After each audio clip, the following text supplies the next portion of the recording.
everything you think you know about Caribbean pirates. Throw out the Hollywood fantasies of gentlemanly rogues with flowing coats and dramatic sword fights. The real story is far more fascinating, brutal, and human than any movie could capture.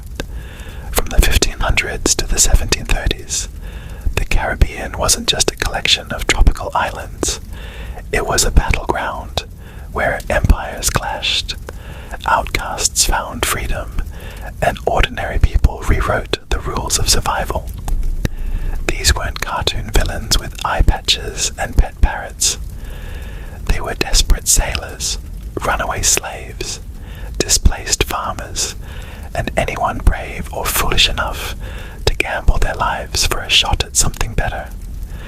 They turned the crystal clear waters of the Caribbean into a lawless frontier, where a single raid could make you rich or get you hanged. Their world was one of constant danger, where today's ally could be tomorrow's enemy, and where the only law was what you could enforce with cannons and cutlasses.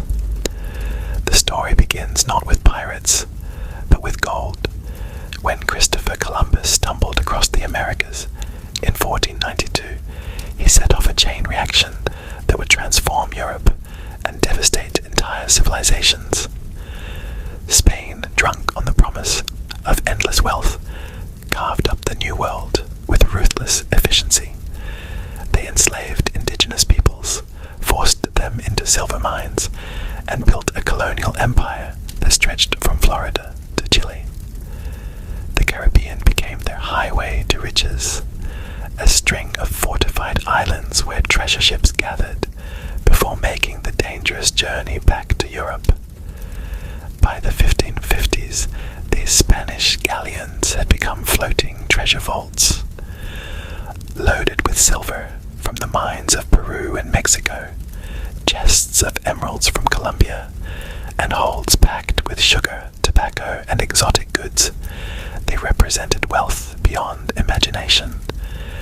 The ships followed predictable routes, gathering in Havana before sailing in convoy across the Atlantic.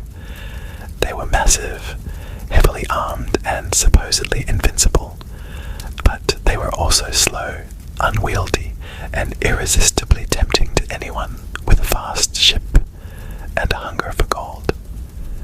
Spain's monopoly on New World wealth didn't sit well with the rest of Europe.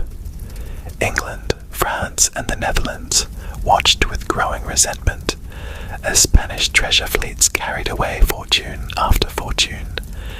The situation was made worse by religious warfare that was tearing Europe apart.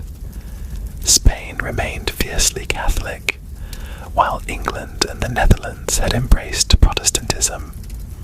France, though Catholic, found itself increasingly at odds with Spanish ambitions. These religious divisions gave attacks on Spanish shipping a veneer of holy war. You weren't just stealing gold, you were fighting for God. Rather than risk expensive wars in Europe, these nations chose to fight Spain through proxy. They issued letters of marque to privateers, essentially government-sanctioned pirates who could legally attack enemy shipping. The arrangement was simple. The privateer kept most of the loot, and the crown took a percentage. It was piracy with the royal seal of approval, and it proved devastatingly effective. The first to master this game were the French. In 1523, Jean Fleury and his crew intercepted Spanish ships carrying Aztec treasure from Mexico. The haul was staggering: gold artifacts, precious stones, and exotic feathers worth a king's ransom. Fleury's success sent shockwaves through Europe and proved that Spain's treasure fleets were vulnerable. Word spread quickly through the taverns and ports of France, England, and the Netherlands. Spanish gold was there for the taking if you had the nerve to grab it. English privateers soon followed the French example, but with characteristic determination and organization. When war erupted between England and Spain in the 1580s, English sea captains like Francis Drake became legends. Drake wasn't just a privateer, he was a strategic genius who understood that Spain's weakness lay in its overextended empire. His raids on Spanish ports and shipping were carefully planned military operations, not random acts of piracy.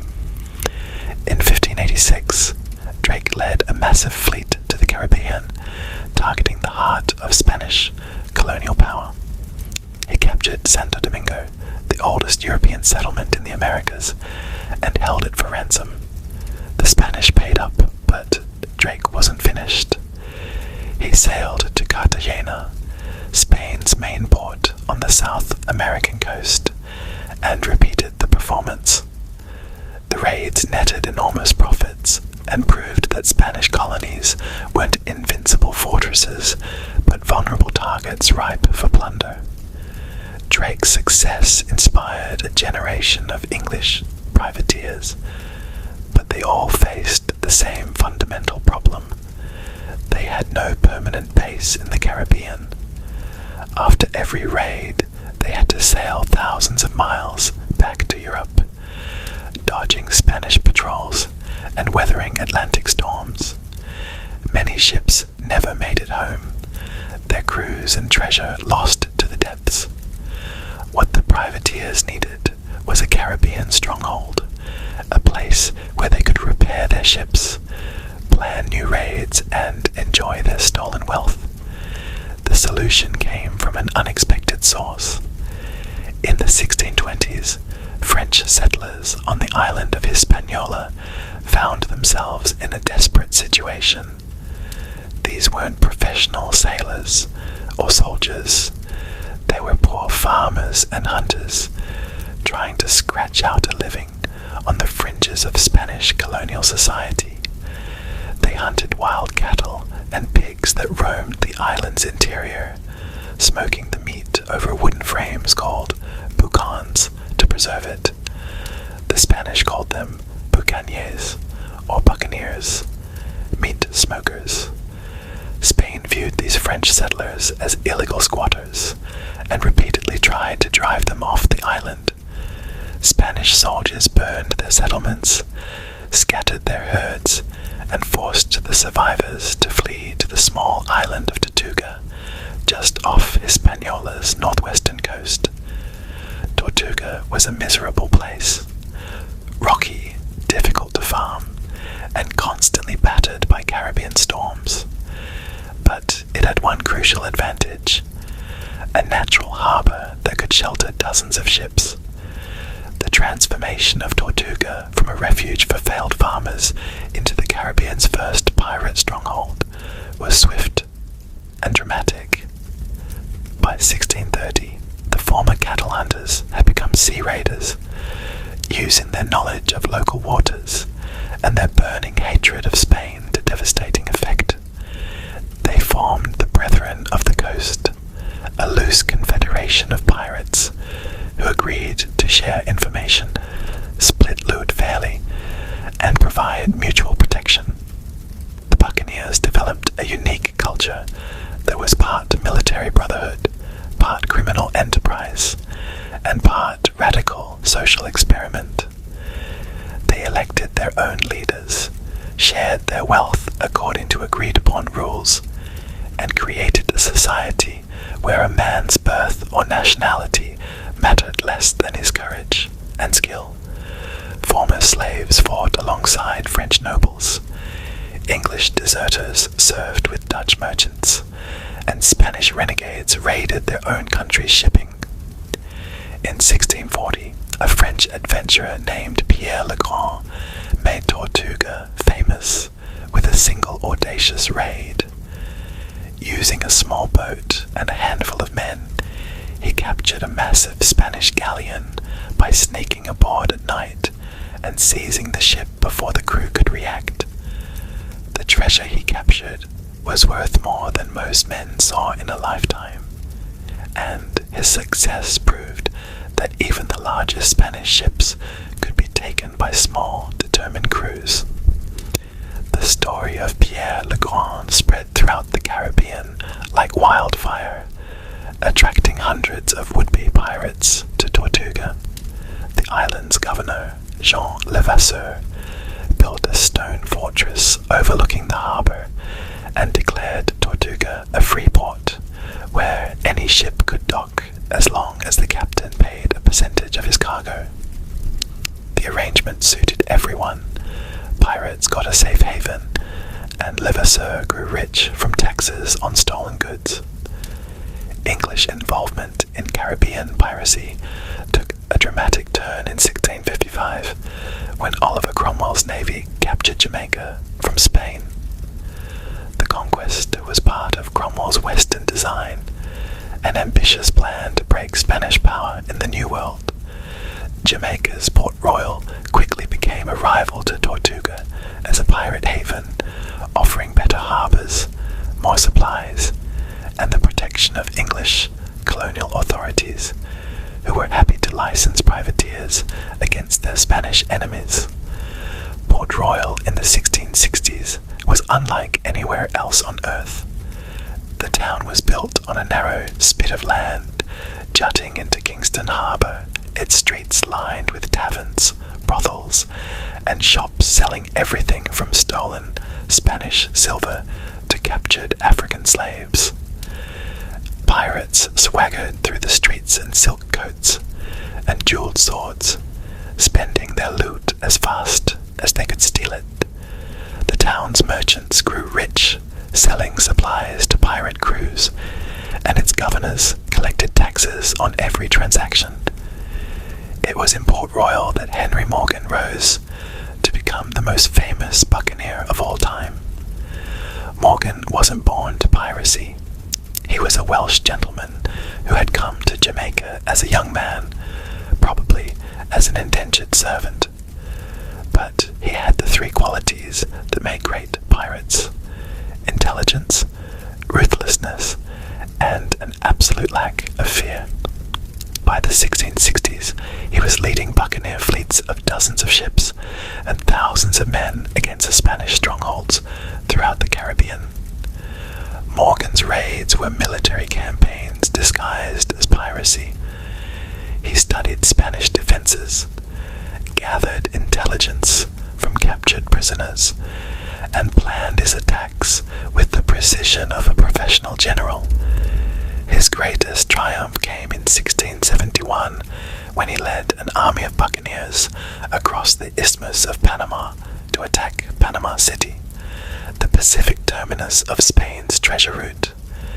The city was supposedly impregnable, protected by stone walls and a garrison of professional soldiers. But Morgan's men stormed the defenses, captured the city, and made off with the largest treasure haul in buccaneer history. The success of Morgan and his contemporaries established piracy as a permanent feature of Caribbean life. By the 1680s, thousands of men were making their living from raiding Spanish shipping and settlements. They had created a parallel economy based on stolen wealth, with its own ports, markets, and even diplomatic relations. The governors of Jamaica and other English colonies found buccaneers too useful to suppress. They provided a cheap way to harass Spanish commerce while generating taxes for colonial governments. But the world that had created Caribbean piracy was changing. In Europe, the religious wars that had justified attacks on Spanish shipping were winding down. Trade was becoming more important than conquest, and merchants on all sides were growing tired of having their ships seized by pirates, claiming to serve one crown or another. The Treaty of Ryswick in 1697 marked the beginning of the end for legal piracy in the Caribbean. England, France, and Spain agreed to respect each other's colonial possessions and to suppress piracy rather than sponsor it. The transition from legal privateering to outright piracy created a generation of men who had known no other life than raiding and plundering. When their letters of marque were revoked, many simply ignored the change and continued attacking ships. Others tried to go straight, accepting pardons and attempting to settle into legitimate trades.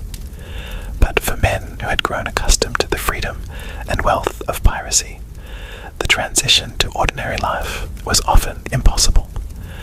The War of Spanish Succession, which raged from 1701 to 1714, provided a temporary reprieve. Once again, privateers from England, France, and the Netherlands were licensed to attack Spanish and French shipping. But when the Treaty of Utrecht ended the war in 1714, thousands of privateers suddenly found themselves unemployed. Many had no other skills except sailing and fighting, and the legitimate merchant marine couldn't absorb them all.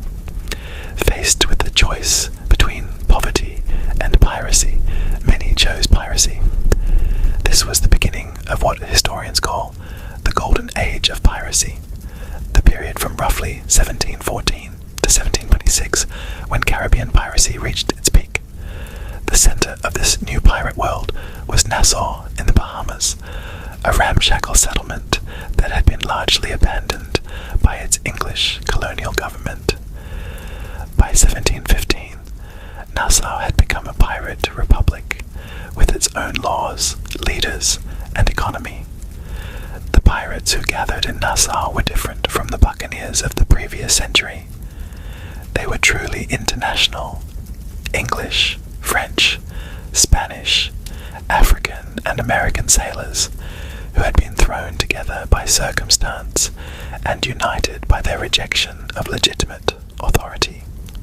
About a third of all Caribbean pirates were African.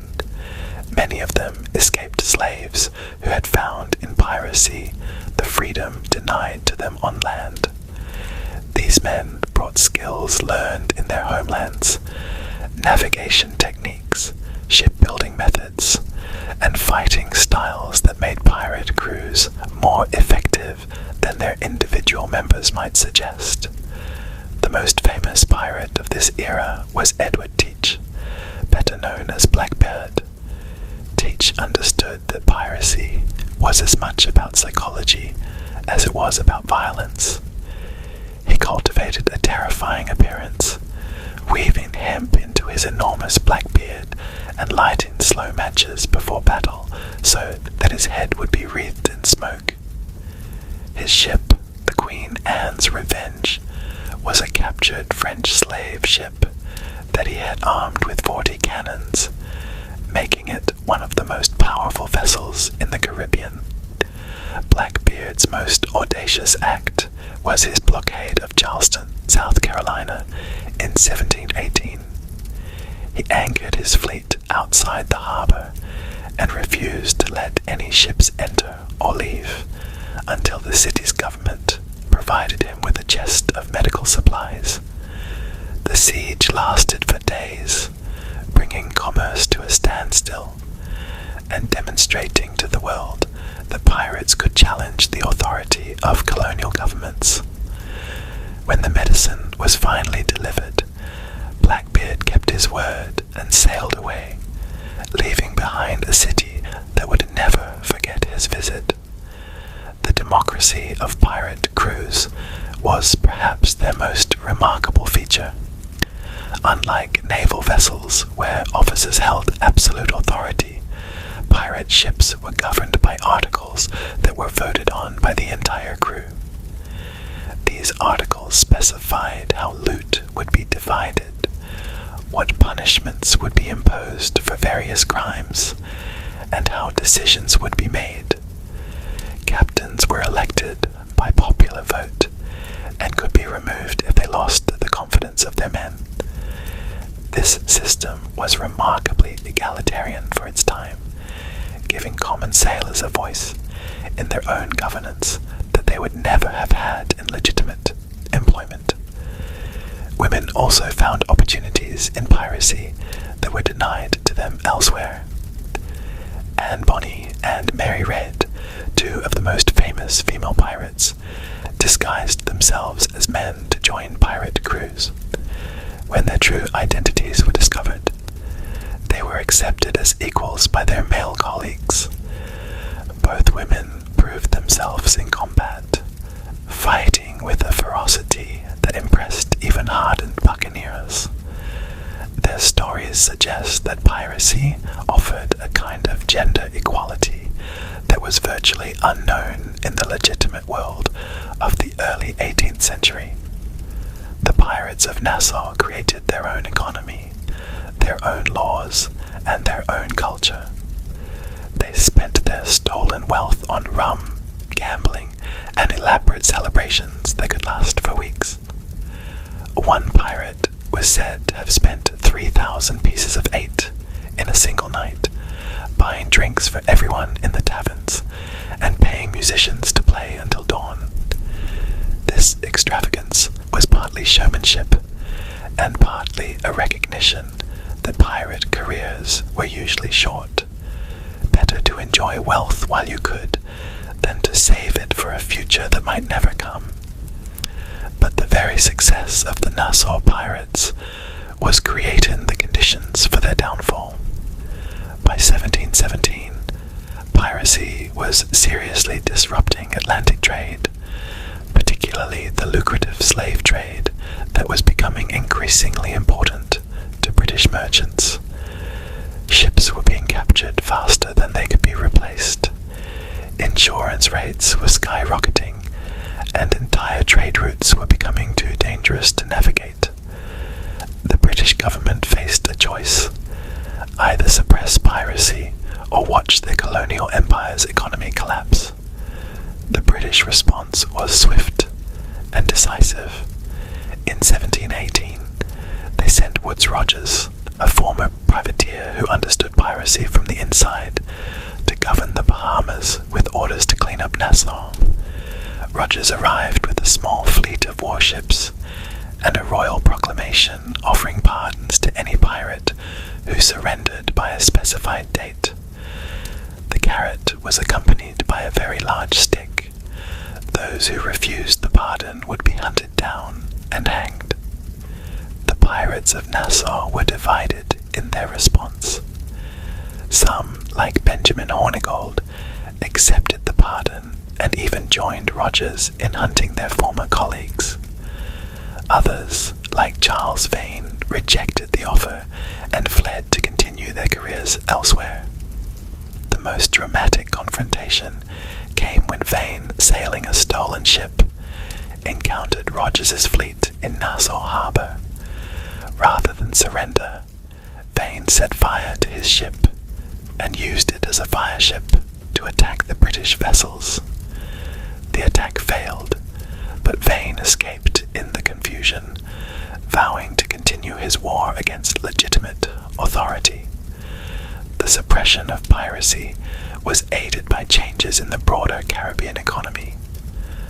The sugar trade was becoming increasingly profitable and organized, creating jobs for sailors who might otherwise have turned to piracy. The slave trade was also expanding, offering employment to ship captains and crews. At the same time, colonial governments were becoming more effective at maintaining order and protecting commerce. The Caribbean was no longer a lawless frontier, but an increasingly regulated part of the British Empire. One by one, the great pirates of the Golden Age met their ends.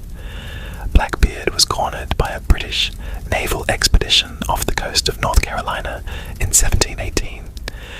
He fought to the death, reportedly taking 5 pistol shots and 20 sword wounds before finally falling. His head was cut off and hung from the bowsprit of the British ship as a warning to other pirates. Calico Jack Rackham and his crew, including Anne Bonny and Mary Red, were captured in 1720. Rackham was hanged in Port Royal, his body left to rot in a gibbet as a public warning. Bonny and Red escaped execution by claiming to be pregnant, but Red died in prison and Bonny disappeared from the historical record. Charles Vane, who had so dramatically rejected Rogers's pardon, was eventually captured and hanged in 1721. Bartholomew Roberts, perhaps the most successful pirate of the Golden Age, was unalived in battle with a British warship off the coast of Africa in 1722. His death marked the effective end of the Golden Age of piracy. By 1726, organized piracy had been largely eliminated from the Caribbean. The decline of Caribbean piracy was also hastened by natural disasters. The great earthquake that struck Port Royal in 1692 had already begun the city's transformation from a pirate haven to a more respectable colonial port. 2/3 of the city sank into the sea, taking with it many of the taverns, warehouses, and other businesses that had catered to pirates. The survivors rebuilt Port Royal as a centre for the slave trade rather than piracy, reflecting the changing priorities of the British Empire. Some pirates attempted to continue their careers in other parts of the world. The Indian Ocean offered opportunities for those brave enough to sail around Africa and attack the rich merchant ships trading between India and Europe.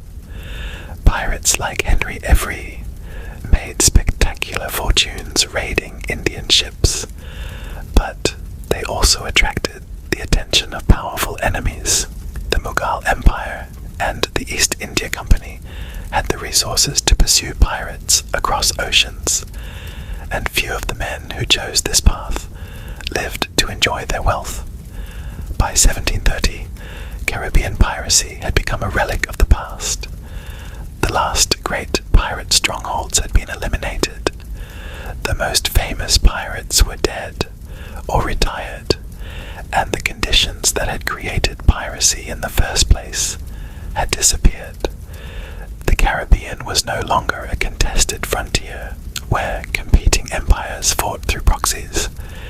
It had become a stable, if brutal, part of the Atlantic economy, its wealth built on sugar plantations worked by enslaved Africans rather than on stolen Spanish gold. The legacy of Caribbean piracy extends far beyond the romantic stories that have captivated popular culture.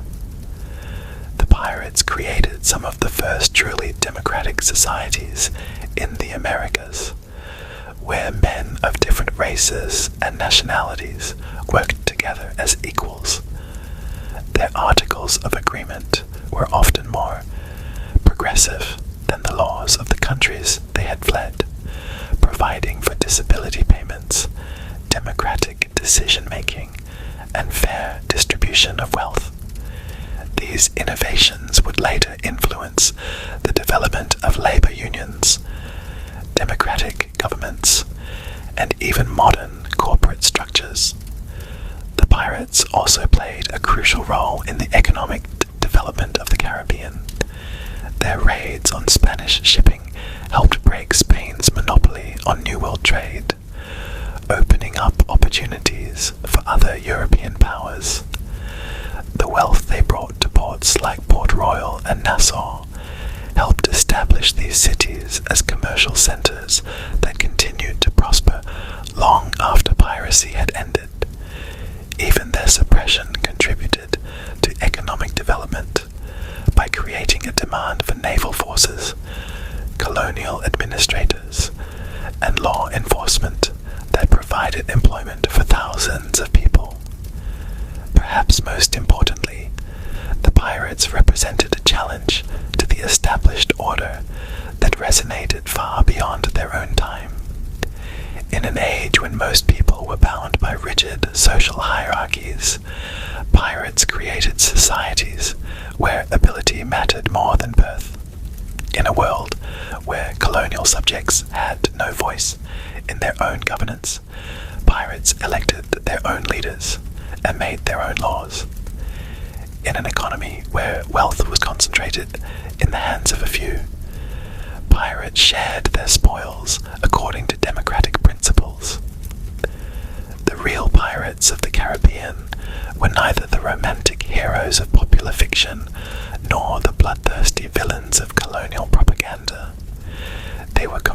individuals who made desperate choices in desperate times.